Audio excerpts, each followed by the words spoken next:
ড্রাইভারের কাছে না শোনা ছাড়াই হেল্পার গাড়ি টান দিছে। সিনটা দেখার পরে ড্রাইভার নিজেই স্টপ করে মারা গেছে। পানির নিচে থাকার কারণে আমার গায়ের উপরে প্রায় 12-13 জন পড়ছে। কি বাসের সাথে বাজি না, কোন জায়গায় দিয়ে বেরোচ্ছি বা কিভাবে বেরোচ্ছি উপর আল্লাহ জানে।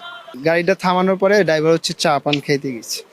চা পান খাইতে গেলে পারে এখন হচ্ছে আপনার মানে আচ্ছা আমাদের হচ্ছে যাত্রী যারা ছিল আর কি, তারা হচ্ছে 2-3 জন হচ্ছে 4-5 জন হবে এরকম, তারা নামে হয়তো চা পান খাচ্ছে আর সবাই গাড়ির মধ্যে আর কি, ছোট বড় সবাই।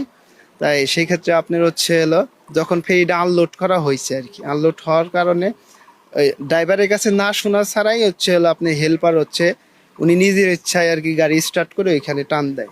টান দেওয়ার কারণে হচ্ছিল উনি হচ্ছে তখন হচ্ছে গাড়িটা ব্যালেন্স রাখতে পারেনি। ব্যালেন্স না রাখার কারণে হচ্ছে ওই টানের কারণে একবার ডাইরেক্ট নদীতে যা পড়ে।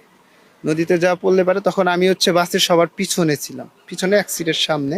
আমার সাইডে আরো 2-3টে বাচ্চা ছিল ছোট ছোট, আমাদের যাচ্ছি বাজারে আমাদের শরীফ ভাইয়ের ছেলে আর ওনার হচ্ছে ভাগ্নি।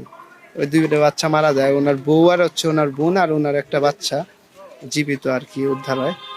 তা আপনি হচ্ছে ওইখানে আমি যখন বাসের মধ্যে পড়ে যাই, পড়ে যাওয়ার পরে তখন তো পানির নিচে থাকার কারণে আমার গায়ের উপরে প্রায় 12-13 জন পড়ছে। তাই সেই ক্ষেত্রে মনে করেন যে আমি অনেক আপ্রাণ চেষ্টা করছি যে ওই ক্ষেত্রে উঠবো। তাই পানির মধ্যে হচ্ছে আমার গায়ের উপরে যখন পড়ার কারণে তখন আর মনে করেন যে আমি করতে পারিনি।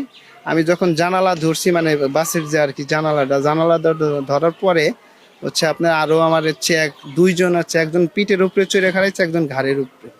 তাই সেই ক্ষেত্রে মনে করেন যে আমি সামনে দিয়ে না যায় হচ্ছে বাস যখন তলায় যাচ্ছে আর কি, মানে যাইবে গেছে পানির মধ্যে, তখন বাসের যে একটা ভুলকুনি মানে একটা পানির একটা স্রোত উঠতেছে উপরের দিকে ওঠার কারণে আমি ওই পানির ওই স্রোত ধরে আমি উপরে উঠি।